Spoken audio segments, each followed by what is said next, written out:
Fire signs, tignan po natin kung ano ang mensahe para sa'yo ngayong araw. Keep in mind po na ito ay general reading lamang, so hindi po lahat ay makaka-relate. So be open-minded. Tignan po natin kung ano ba ang energy para sa'yo ngayong araw na ito. We have possibilities, free-spirited, adventure, and we have risk. Ayan. So, mukhang hindi kayo matatakot mag-take ng risk, mag-say yes, mag-say no sa mga tao sa paligid po ninyo, sa mga makakadeal ninyo ngayong araw na ito. So, ang lucky color nyo is yellow. So, very positive kasi yung aura ninyo ngayon. Very positive yung outlook ninyo sa mga mangyayari ngayong araw. So, tignan po natin ano naman yung mga blessings na pwede mong ma-receive ngayong araw. Spirit guide, ano po ba yung blessings na pwedeng ma-receive ni fire signs ngayong araw na ito? Aries, Leo, Sagittarius. We have a blessing on a resolution. Ayun, kaya pala napaka-positive mo kasi feeling mo lahat ng problema mo maaayos mo siya ngayon. Kung hindi man lahat, pero masusolusyonan mo yung mga iilan sa iyong problema. So, di ka nawawalan ng pag-asa dito. Fire signs, we have a blessing on your wisdom kasi mas matalino ka na ngayon, mas wais ka na ngayon, and also nakikinig ka rin sa mga advices na sa tingin mo talaga is makakatulong sa'yo. So, very open ka dito. We have a blessing on a new venture. So, diba, magte-take talaga kayo ng risk. May paparating sa inyo dito na opportunities na hindi nyo talaga tatanggihan. Ayan po. So, meron dito yung mga opportunities na yan, yung mga new ventures na yan is makakasolve yan sa mga problems mo. Basta syempre, pag-iisipan mo lang din naman. Hindi naman pwede na oo lang tayo ng oo at hindi lang tayo ng hindi sa mga bagay-bagay sa life natin. So, tingnan po natin ano pa yung mensahe, ano pa ba yung paparating sa'yo, fire signs. Tignan po natin kung ano yung pwede pang mangyari sa araw mo ngayon. At pasensya na po kayo, may naririnig kayong maingay kasi yun. Kung kailan ako nagsimulang mag-video, si Dimitri is, tsaka siya nagkukulit. So, we have, ayan po, 5 of Pentacles. So, iba pala sa inyo yung problema ninyo or yung gusto ninyong solusyonan dito is about sa money. Pwedeng meron kayong pera, fire signs, pero pwedeng kulang yung pera ninyo kasi meron kayong gustong bilhin, ganyan.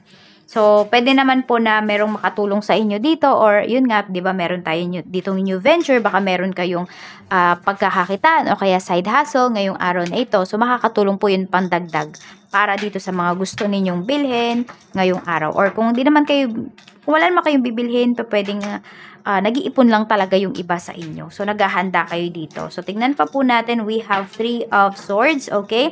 So, yung iba sa inyo, dahil nga, nandoon yung mas matalino na kayo, mas wise na kayo, may mga healings po na paparating sa inyo ngayong araw nito. Yung mga hindi nyo pagkakaunawaan, ayan, matututunan ninyong i-let go na yung past.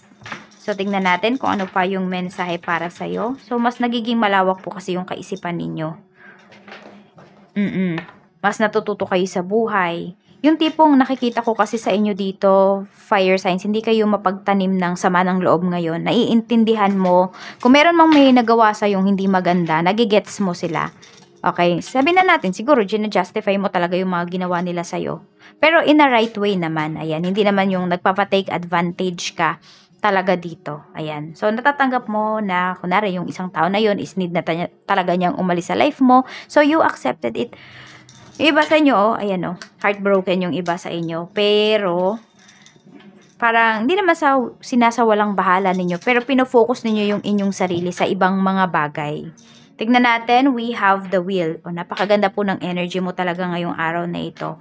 So, kung ano man tong sisimulan ninyo ngayong araw, or could be yung mga ideas ninyo, isulat talaga ninyo. At kapag meron kayong time, meron kayong pera, simulan nyo na. Kasi maganda po yung ibibigay nito sa inyo. Oo.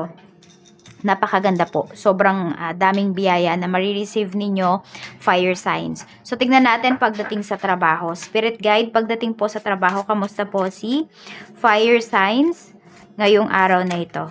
So, we have 9 of cups. Ayan. So, ganado yung ibang magtrabaho ngayon.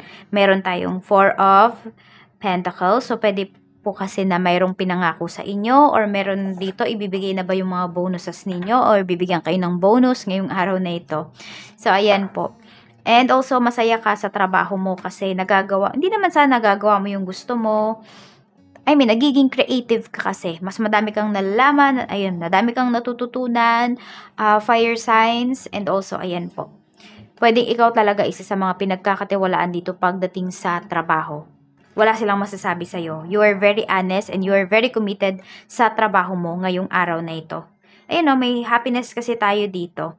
So, pwedeng masasaya din yung mga katrabaho mo ngayong araw na ito. Could be maraming sales. Ayan po o.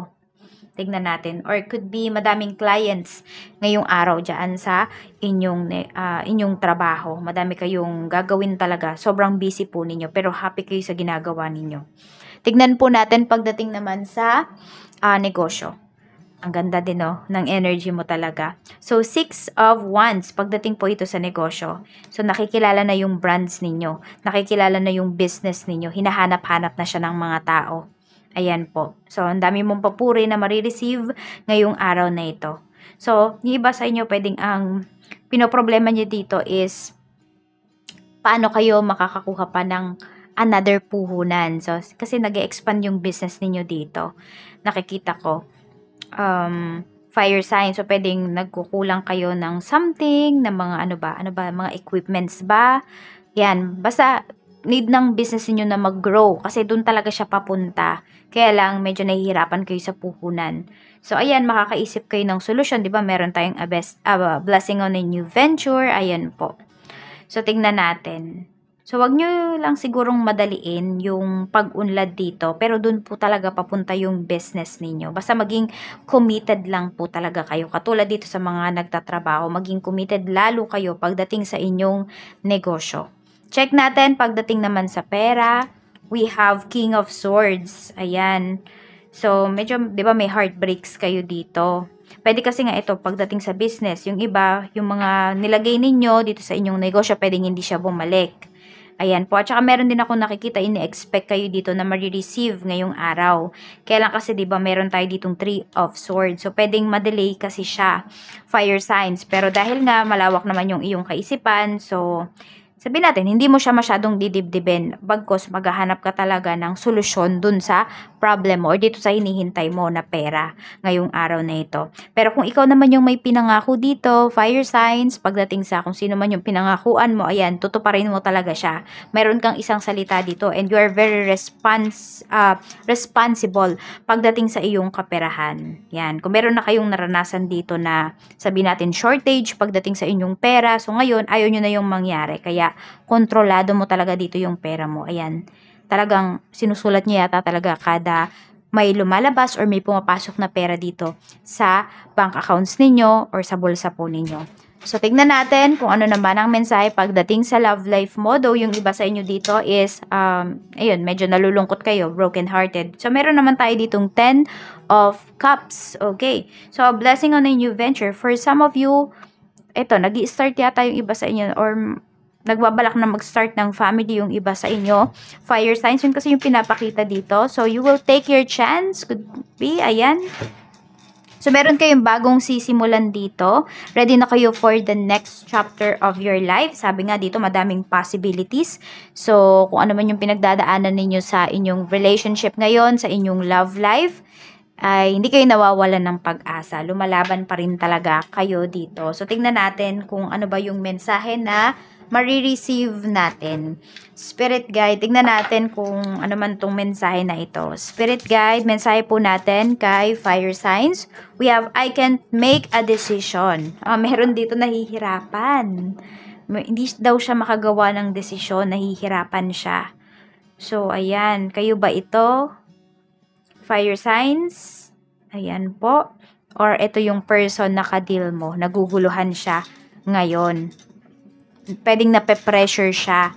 So, ito po yung lucky numbers nyo. We have number 3, number 5, 27, 36, and 20. Maraming salamat po sa walang sawang pagsuporta ninyo dito sa aking channel. Mag-iingat po kayo always and more blessings to come.